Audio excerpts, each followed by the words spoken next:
Hello, everybody, and welcome to APOM Live. I am your host, Mel, and I am so excited about this guest tonight.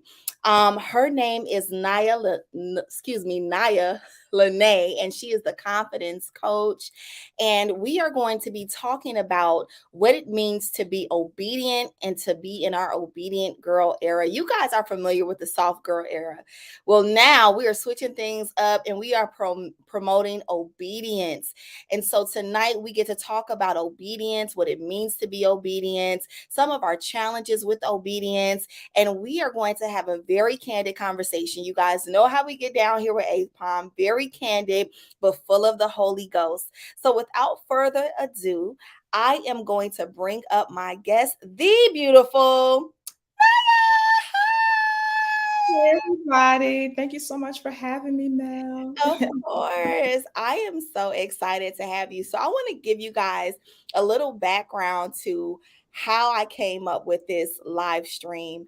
Naya and I were out to dinner. We met up and she was just talking about the season that she was in. And she was like, I'm in my obedient girl era. And that just stuck with me. And I'm like, yes, sis, yes, for the obedience. And so I was like, we really got to talk about what it means to be in our obedient girl era because everybody wants soft life. Everybody wants the glitz and glams of what it means to have this soft life. And I'm here for, whatever floats your boat. But I do believe that the soft life doesn't always exist. I feel like we have soft seasons more so than a soft life, especially if we're walking with Christ. It's not always going to be soft. And so I love the fact that you didn't want the superficiality of what it means to have a soft girl life, but you are just desiring obedience. And we do not hear that at all in this day and age. And so to hear that you wanted to be obedient was just like music to my ears because that's the type of vibes I like to be on, okay? Because it is already hard to live an obedient life. So finding women who share the same mindset is always like a win for me. And so tonight, you guys, you get to see her beautiful personality and how transparent she is. And we're just here to have a little girl chat. And you guys are on the couch with us. And so, Naya, let's get into this conversation tonight. I'm super, super excited. I wanted to ask you, why do you think that obedience is no longer popular? And why don't we hear it preached in our pulpits like that? Yeah. It's so true. So basically, I think sometimes obedience has like a negative connotation about it, right? And this morning, as I was like just talking to the Lord about obedience and just the different things I've gone through in this season, one of the things he said that just like hit me, he was like, obedience is more about love than it is coming from a place of strain and performance. When we Wow. step into performance, what's going to happen is, first off, our works are never going to be good enough anyway. We're going to keep messing up. But Mhm. when you're obeying from a place of love and doing it because you know what? I love my father, so I'm gonna do it for him Yeah. anyway. And like a brief example is when you think of like little children, right? Mhm. They don't know what their parents are gonna put on the table next. You know, they eat what they get. They don't ask them, are you gonna be able to provide for me today? Are you gonna be able to like, is this Yeah, food gonna be okay? Am I gonna die? No, because that's it right. came from a place they love their parents, and really at the core, it's trust. And when Mhm. we walk through various levels of getting to know and trust the Lord, Mhm. you're going to do it from that place of love and it won't come like with religious stigma and things like that. Yeah, that's so good. And I think, just like you said, doing it from a place of love. Like, I love God, so therefore I'm going to obey God. And it doesn't have a negative connotation to it because I'm doing it out of love. I love God. I'm going to obey and just follow his instructions. And I think that so many people look at it as legalistic, like, oh, I have to follow these rules, instead of beginning to say, you know what, whatever God says, I'm just going to trust because he loves me so much. Whatever he says don't do, I'm not going to do. Whatever he says to do, I'm going to do. Just because I know that God loves me. And so I love how you said that, because it has everything to do with trust. You have to trust God on this journey, even just to obey. And we don't know what we're doing. Is even if we feel like we're so experienced, we still do not know what's best for us, Yeah. but God does. And so I agree with you 100%. And just like you said, I think that in the church, the reason why it's not preached because it is negative, and people feel like if we preach about obedience, they won't come. But if Yeah. we preach about prosperity and gifts and manifestation and good vibes and energy, that would attract the people. But it's almost like, well, it's not almost, you are leading them down a slippery slope, because even though you got them in there, the word is not enough to keep them in there. And so a lot of times while we're going to church because we feel good and the pastor has a good message, we wonder why we're messing up come Wednesday, or we're only doing good for 30 days and we're back to regular habits and regular challenges. Could it be because our foundations are faulty and they're not strong enough to begin with, because people are just preaching enough to get us in the door, but they're not showing us how to stay there.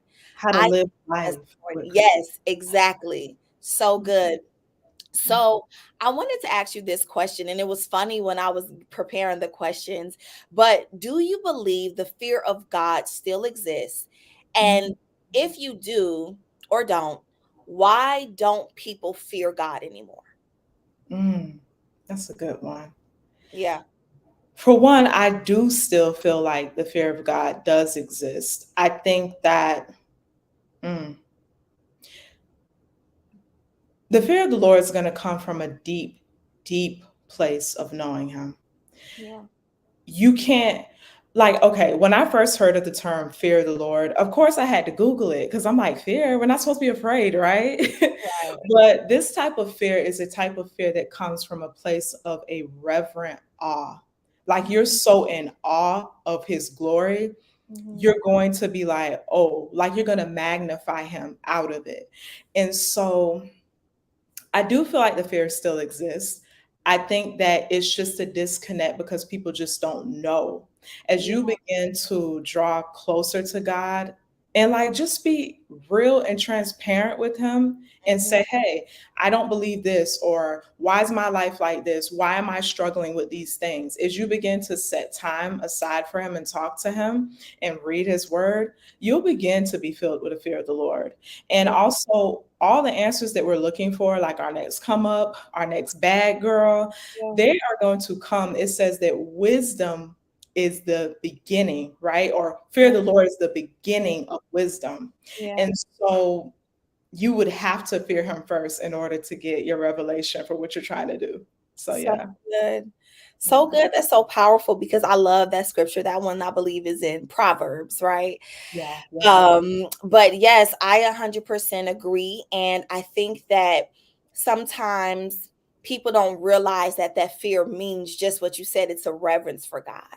You know, like I reverence God so much, you know, that this fear of him is like, I don't want to I don't want to disrespect you, God. I don't want to hurt you. I don't want to take you out of your rightful position as God. I want to honor you as God. And I think that sometimes people, or I've seen that abused, or just for example, people will say, well, God knows my heart. You know what I mean? Like, God knows I'm going to mess up tomorrow. And so I'll just repent and I'll be done. But at the end of the day, when I hear that, it's like, you don't fear God like that. You don't reverence God like that. You don't honor God enough, because you still put yourself first, meaning, I'm going to do what I want to do because you're a loving God anyway. And anytime you treat somebody like that, you don't really fear them for real. You don't really reverence them for real. You don't really honor them. That's just like you and I building a friendship. And if I do something to break your trust every 5 seconds, but I just know, oh, she gonna forgive me anyway. We always get into these little spats. We gonna be all right. That's me taking your grace for weakness, your kindness for weakness, and I don't reverence you. You know what I'm saying? And so I feel like today, in today's society, although people fear God in terms of they recognize him, just as you said, they don't have that real reverence for him or honor enough to turn away from the things that he's asked them to turn away from. So I believe also that the fear of the Lord exists. We just need more of it. We need more people who fear him. Another question that I wanted to ask is there are churches and there are movements. I'll just say movements instead of ministries. There are movements that are happening right now that says you have to do what makes you happy. God wants you happy. You have to do whatever is on your heart, do whatever your heart desires, follow your dreams. And we hear a lot of people preach that in the pulpit. And what we see happening is people are doing what they're told one to do, and they believe that this is acceptable to do whatever is on their heart and their mind. However, it contradicts with obedient with what obedience is, because God can tell you to do something totally different than what your heart is telling you to do or your mind is telling you to do. Or there are some times where your interest conflicts with God's interest for you. And so that type of theology, it draws people like we were talking about, but it also challenges people in the area of obedience, because it's like, I don't want to do that. My heart is not telling me that. My mind is not telling me that. What is the dangerous part about teaching that kind of theology? First off, it's so shallow. Like, there is no foundation in that at all. Because most of the time, like, okay, we can't see into the future. And what feels good for right now may not even be good for you later. Again, back to the child analogy, right? Most people, they get their child a car maybe at 16, right? You would not get that child a car at 5. You put them on the road and they're going to crash because they're not yet prepared. And a lot of the things that it is that we want, God, it's not that all of it he doesn't want us to have, but one, is it going to be beneficial for you in the future? And two, and probably more importantly, it is about the process of Yeah, becoming. You can't have something, there is no promise without process. yeah, There is nothing in life that you're going to be able to sustain for years to come if you had to walk through no process to get it. Because in the process, that is your development, that is your maturing, that is the purifying of your character. And that's also the preparation for the skills, so that yeah, when you do get these things in these next levels, you don't like literally just trash it, right? yeah, And so there's such an importance for the process. So important. yeah. And also, I want to add this too. Some Mhm. of, honestly, what I have found in my walk, and I consider myself a pretty big dreamer. Yeah, Girl, a lot of your dreams are actually very small to God. Like, yeah, we can see ourselves wanting, oh, I want this or I want that because I think that that's going to give me happiness. But in reality, your real happiness will always come from your Father, truth yeah, be told, because the things, all that vanity stuff, it fades away. It fades away. Like, we can't take it with us. And honestly, if these things truly were, if things in the earth truly were what made us deeply happy and sustained, right? mhm. Everybody who's rich would be, right? But yet Right. miserable. And so the things that God has for you, a lot of times they're on much higher levels, and Yeah, you have to be prepared for that capacity. You have to yeah, be stretched for those things. And so in that process, it's not always going to be comfortable. And sometimes you go look at him and be like, really though? But yeah. yeah. Yeah, and I think sometimes that's what we run away from. Yeah. And just like you said at the very beginning, because obedience has that negative connotation to it, we don't want to submit because we don't know what's on the other side of that surrender. So it's like, oh, I don't know, because if I had it my way and I follow my mind and I follow my heart, I know what that looks like. So I'm in control. I know what's coming next because I planned it. But when you obey God and you totally surrender, you're giving up everything. You're giving up your logic. You're giving up your wants and your desires. Not that it's bad to have them, but you're trusting them for something bigger, for something better, for something more godlike. And so in that moment, I think we are so afraid of letting go because we don't know what's on the other side of that thing, that we just automatically choose to do our own thing because we don't even have time. We don't even have time to think about what could be, what should be. We don't want that. We want that control. And so I think that that's another thing that goes with people just wanting to follow their own way instead of being obedient to God. Because when you follow your own way, you know what that way looks like. But I love how you said God is bigger, it's better. And what we want is so shallow because we only see a fraction of it anyway. So we're chasing just a fraction, but God is the one who sees the entirety. It reminds me, I believe it was Sarah who just wanted a baby and God wanted to give her a nation. Just a fraction of it is like a child. Girl, I'm trying to give you kids is amount of sea on the shore. What is it? Sand on the shore. I'm trying to give you that many. You are asking for one. That's not even a fraction of it. And so, it's just trusting God for your life and allowing God to be God and denying yourself, denying what you think you want, and just trusting God that He knows exactly what you need and want. So that was so good. I think this is a good time to talk about some of the challenges with obedience, because sometimes people can look at you, they'll look at me, and it can look so easy, and we could talk about it because maybe we're on the other side of obedience where we got a season of rest, or we got a blessing, or sometimes we're in the thick of it but we wear it well. What are some of the challenges, and you can be as transparent as you like, Yeah. of obedience? what Yeah. are what are some of those challenges? Yeah. Oh my gosh. I have recently went through that. Like the last 12 months, I have gone through those challenges. Yeah. I would say, mm, I think some of the toughest thing about obedience is I'm like results driven. Yeah. So if I do something, I'm like, okay, well, I did this, so come on, like, Mhm. like let's go. Let me give me my reward. But when you are left, like for instance, I'll just tell a bit of what happened to me with my story. So the Lord had called me off my job. I Mhm. didn't know that He was going to do it. I had never stepped fully into entrepreneurship before. I didn't even have money saved. And He was like, now's the time. And at first I thought I was crazy. I'm like, nah, that's not God. He wouldn't be telling me that. But He Mhm. sent confirmation and confirmation. He was like, are you going to take this leap? And I'm like, okay. I do it. And I'm like, well, the second I launch, everything's going to go good. Like it's all going to fly. I'm about to be in my bag. Yeah. No, no, those months were so difficult. And I had such it's like sometime from the pressing, Mhm. there's so much that comes out of it. So I much. remember sitting in my bedroom and I was looking up at the ceiling. All my accounts are drained. I'm facing an eviction. Like all the things are happening that have never happened to me before Mhm. because I said yes to God. And I Yeah. said, oh no, this can't be it. Right. Right.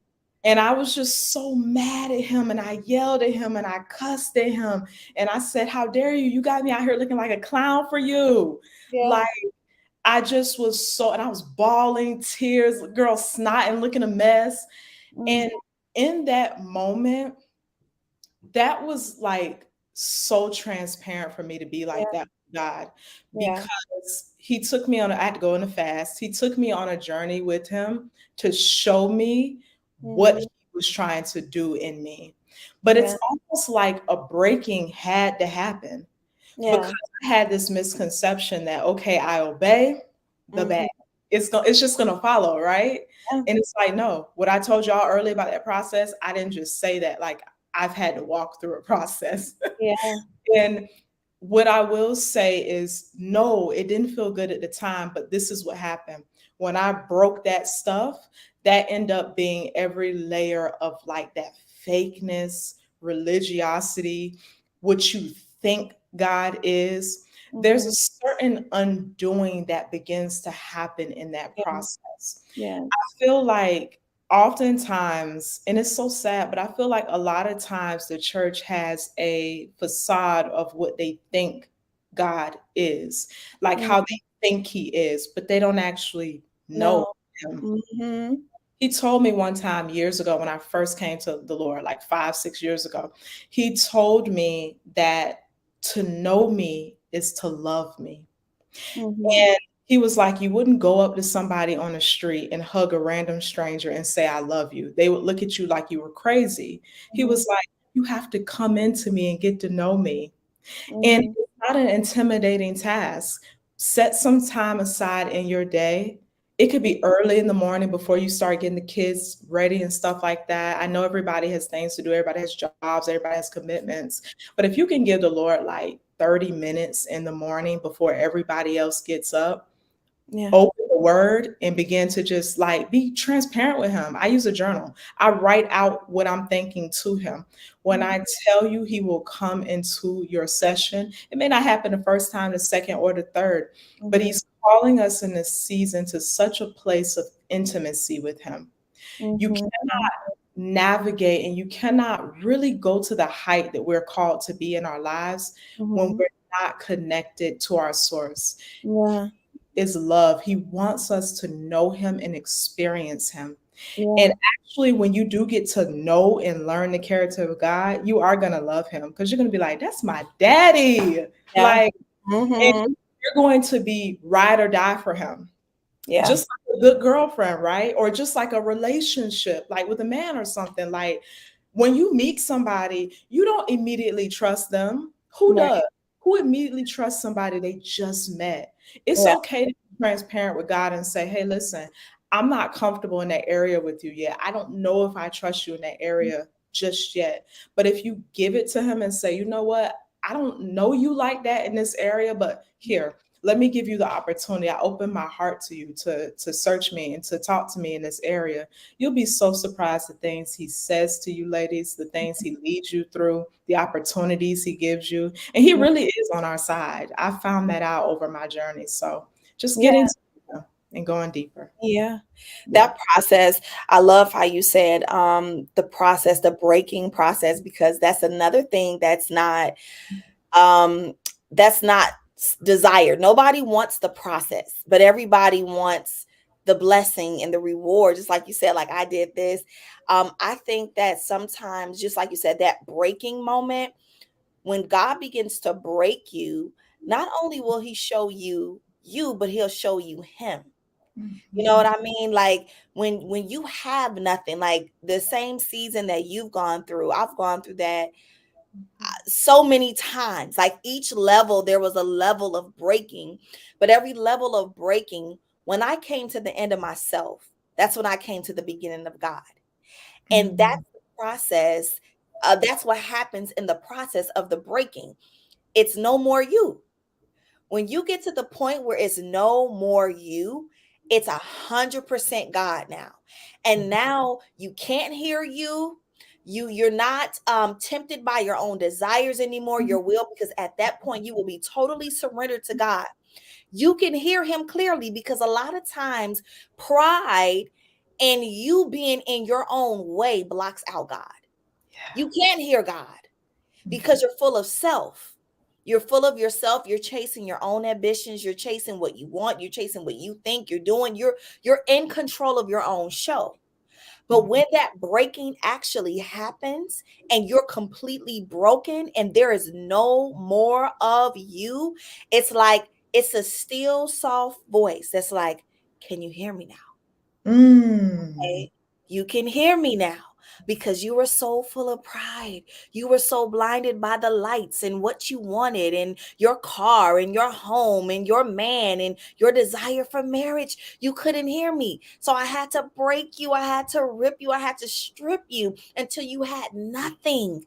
And because when we don't have nothing, then that's when we call on God. And Yeah. when we lean on God, and then at that moment, you realize, like, you are my God. Just like you said, like that is my dad. Cause I done been in the trenches with you already. We didn't been in the mud together. We didn't been broke, child. Like we didn't survived a few eviction notices. Like we here, we locked in because we've experienced that. But I've also experienced your hand. And I've also experienced how you kept me and how you covered me and how nothing can get in the way of your blessings for me. No matter how much I complained and how much I was irrational at times and how much I wanted to walk away and I threatened to leave you, you were still there. And it's that moment when we get to know God. You Mm. don't get to know God Yeah. unless you go through that crushing season, Yeah. until you need God. It's such a Mm. look, I'm talking about this now because I'm on the other side of it in this season. So it feels good. But in that moment, I'll tell you, you can't get the oil without it. Yeah. You cannot get the oil without it. You cannot get that relationship, because you know what it is? It's almost like a test. It's like, is your love for me conditional or Mm. non-conditional? Like, is it only contingent upon if I bless you and reward you and if you get this? Or do you love me even though you got a can of beans in the cabinet? Do you love me when you only got one shirt to keep switching out? Do you love me? Listen, I'm speaking from experience.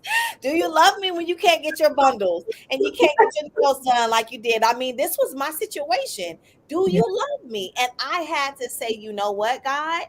After the breaking, right? After the breaking, because at first I'm like, nah, I still need that every 2 weeks. Like, I still need my hair done. Like, we not ever gonna be like that.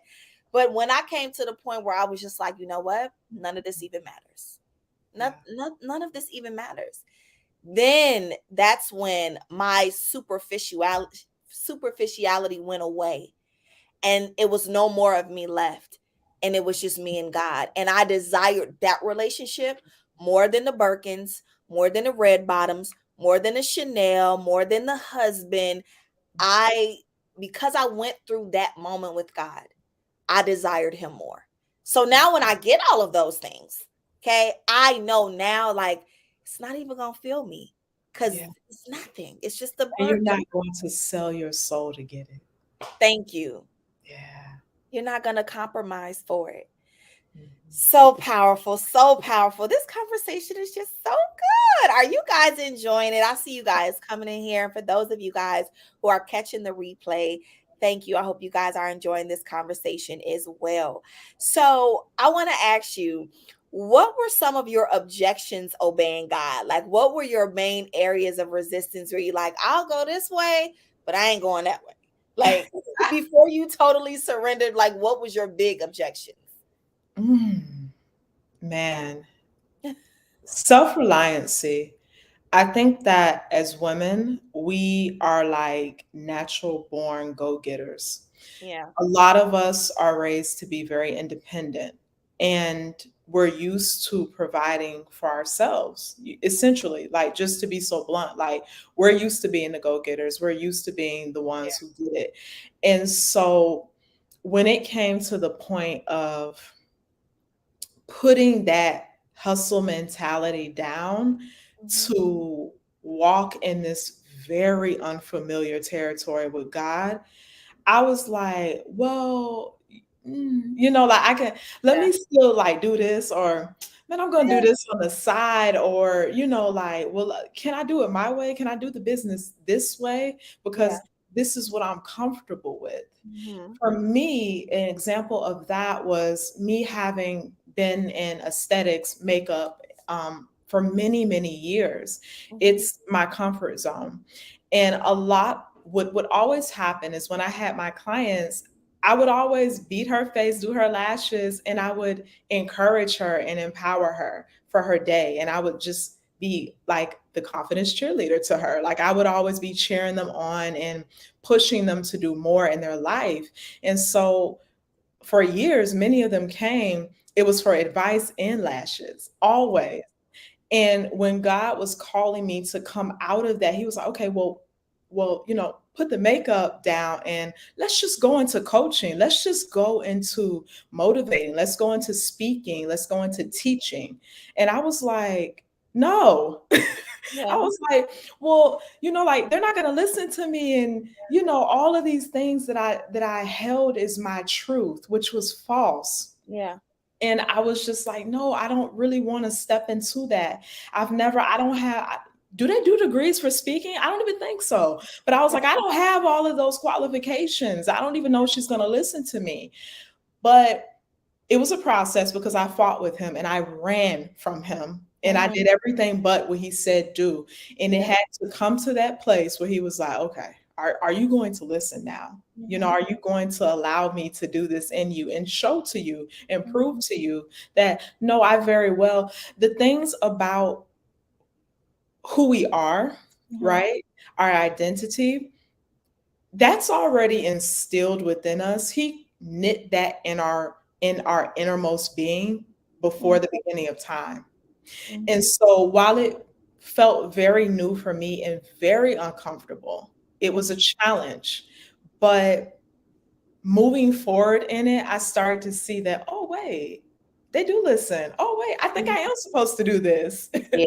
And so I'm still walking that out with him, still trusting him, because it's like if you want to stay on the shallow end, if you want to stay in the kiddie pool, you Mhm. can, but you'll never really get to see the fullness or experience the fullness of God. You can Mhm. stay there, you can go to church, you can, sit Yeah. in the girl, go back home and do what you normally do. Yeah. But he says in his word, he says, taste and see that the Lord God is good. Yeah. Tasting and seeing are senses.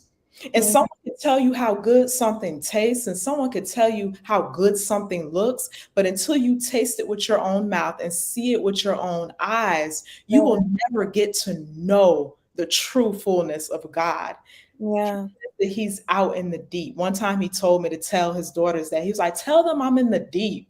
I was Yeah. like, deep, Lord. That's where he is. And also that's where he holds his mysteries. That's where Yeah. he holds his great revelations. That's where he holds your destiny. It's actually in the deep. It's within. Deep calls unto deep. It's within and it's in the deep.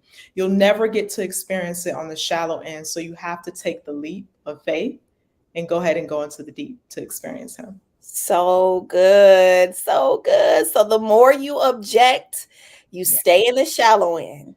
But the Yeah. more you accept, you Yeah. go to the deep end and you go deep with God. That was so powerful. Oh my God. I'm just so in like I'm just soaking all of this in. This is so good. Mm. I want to know, sometimes we don't always obey. Right? It's natural. You haven't obeyed God fully. I definitely haven't obeyed God with a lot of things, but I want to know, what are some of the aftermath or the consequences of not obeying God that you Ooh, experience, or you someone else have that you know? me, y'all, I'll be all the way me. Anytime that I choose not to obey because I want to stay comfortable, what Yeah. ends up happening is loss. I end up losing either an opportunity, a resource, some form of time or energy. I feel like this. Not only does he call us to obey him because he's our father and we're supposed to, but obedience is also protection. Yes. Sometimes God tells you, don't go with that person. You know he ain't good for you. Don't date, hang up the phone because he sees something down the line that you don't quite yet see. Yeah. And I have a really funny example. So when I first moved to Atlanta, like I got on some of the dating apps or whatever, Mhm. and I was like, "Ooh, these men here are fine. Mhm. Like they are fine." And I started talking to them, dating and stuff like that. And the Lord was like, "You're getting distracted." And I was like, "No, I'm not." He was Mhm. like, "You're getting distracted." And I said, "Well, they fine." I said, "Tell me why," in that instant. I wasn't going to obey, but I did tell him to tell me why. And he showed me an image of like, like the little fishing hook thingies, Yeah. whatever they're called, the little lure Yeah. thingies. Bait. He showed, yeah, bait. He showed it to me and it was sparkly and it was pretty and it glistened in the water. And then the fish came up to it and it hooked them all the way up into their Wow. mouth and snatched them. I said, "Oh Lord, I don't want to be the fish." I was like, "I don't want to be baited. I don't want to be trapped." Oh my And so gosh. if I would have kept going that direction, Mhm. and that's just one example. I have other examples, but if I had kept going in that direction, I would have actually entered into cycles of my past with bad relationships. And Yeah. that's not where God is trying to take me. So if I chose not to listen, I would have been with the wrong person, doing the wrong thing, not anywhere in my purpose, not anywhere in my calling, because Mhm. it would have prolonged the Yeah, wait period to my destiny. It would have prolonged it. And yeah, so a lot of times obedience is for protection. it is Yeah. so funny and so good. I know for me, Naya, one of the consequences that I always get is when God tells me to do something and I play it safe. So, for example, if God says, "Go ahead and go here," I'll give an example. One time I was going out of town and God had already told me to go, but I was like, okay, God, I'll go. But then the event was at a specific hotel, and I was like, dang, that is so expensive. So I'm just gonna settle for here. I'm just gonna go to because I'm gonna just go to this Hilton because it's cheaper. Then I'll have this to do that, and I'll have more money to do this and that. So long story short, when I get there, I did not like the hotel. I hated it. Had the absolute worst time. It was a horrible experience. But the whole time I had more than enough. But at the time of my booking, I didn't have it. But God was still telling me to go. So when I got there, I came into some money and I'm like, I could have stayed there. And God says, you should have stayed there, but you played small. You kept looking at your situation. And I've done that so many times because I used to make the excuses, I'm just, I got to be wise with this. But if God is telling me to do it, do it. And every time he will always say, you were supposed to have that, but you settled for that. So Yeah. that's you now. Woo. And when I tell you it is the worst feeling ever, it's just like Moses. This man heard about the promised land. God told him about the promised land. And God was like, you supposed to be there, but you can't even cross over. You just got to look at it. You can't even build. You can't go in the land. You just got to watch. When I Mhm. tell you, I took so many L's playing small like that and being afraid, and God, like, no, you're supposed to, but nope, you settled. So Yeah. now you got to stay here because that's what you did. You can't blame God when God told you to do something you didn't do it. You can't blame God. You got to blame yourself. So No. that L, oh, it just warm Yes.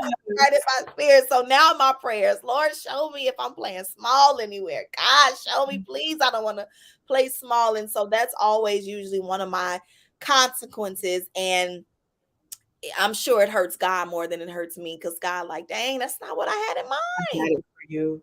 And I want to quickly speak to Yeah. what you said about the playing it small, because Mm, that's something that I've dealt with in my journey too.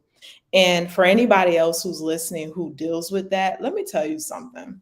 The season that we're about to enter into, you either gonna take possession of the land or you gonna be on the sidelines. Period. So, and I was literally just talking to a stranger about this today. She came up to me, we started talking about business, and this is literally what came up, and I'm thinking about it now, so that's why I want to say it. yeah. Y'all, what God has for us is so much greater than what we imagine for ourselves. Yeah. If you're not willing to take, and it's not going to be comfortable, so just get it out your head, it's not going to be comfortable, you know.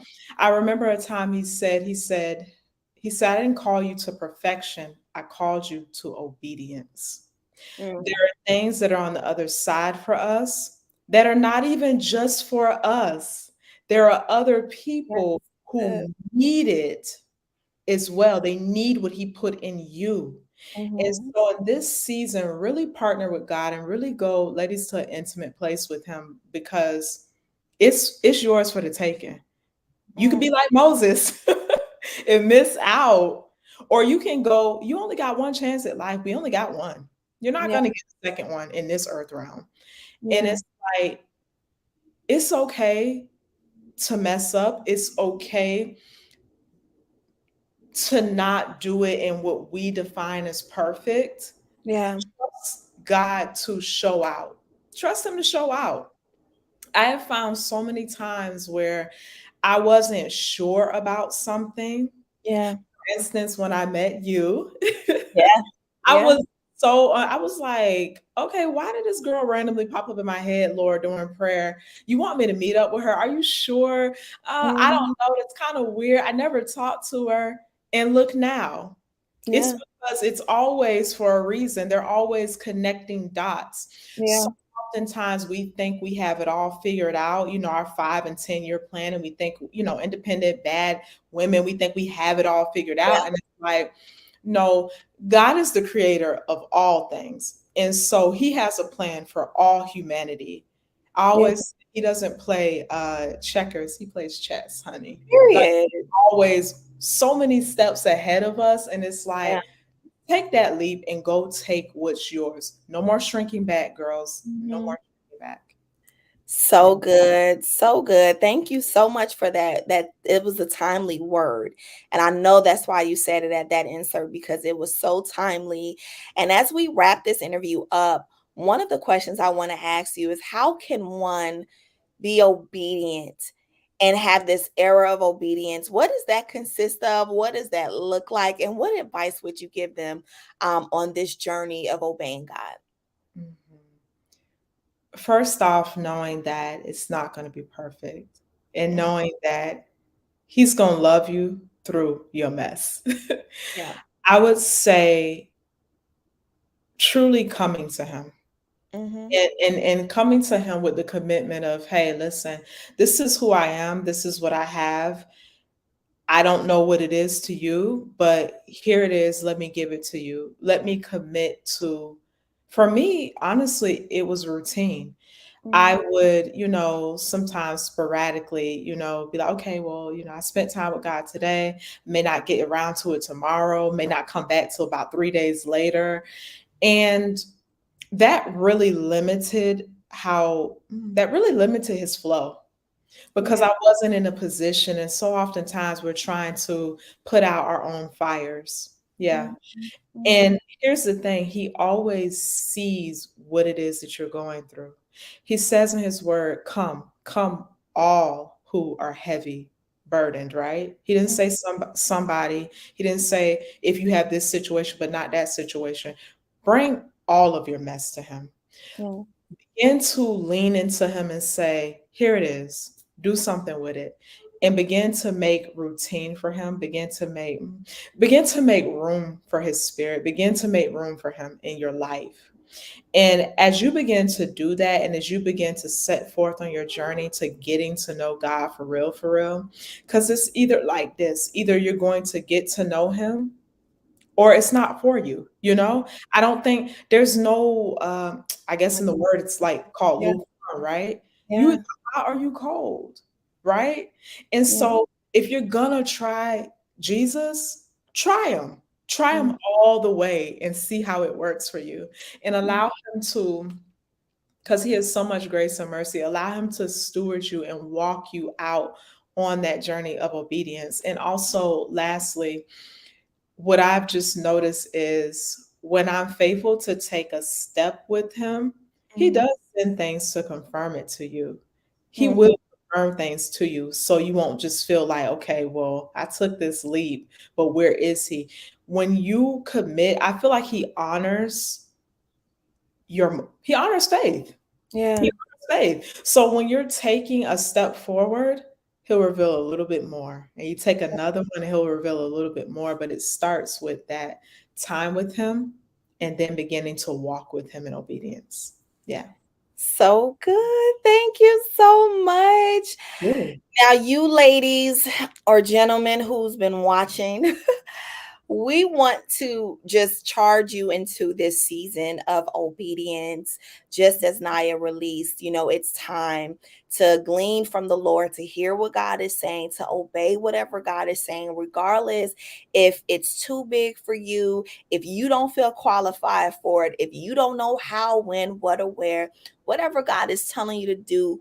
Obey God. There is protection in obeying God. There's provision in obedience. The Lord will literally cover you, drive you, direct you. He will help you as long as you surrender and obey Him. And so we just send a blessing to you wherever you're streaming, that as you walk in your obedient girl era, that there will be nothing that the Lord will withhold from you. Naya, thank you so much for joining me with this conversation. You were such a blessing. And you guys, I'm going to put her information in the description tab so you can follow her on Instagram. And thank you again, guys, for joining us on tonight, or if you're watching the replay, thank you for watching the replay, and we will see you soon. Bye bye. Bye.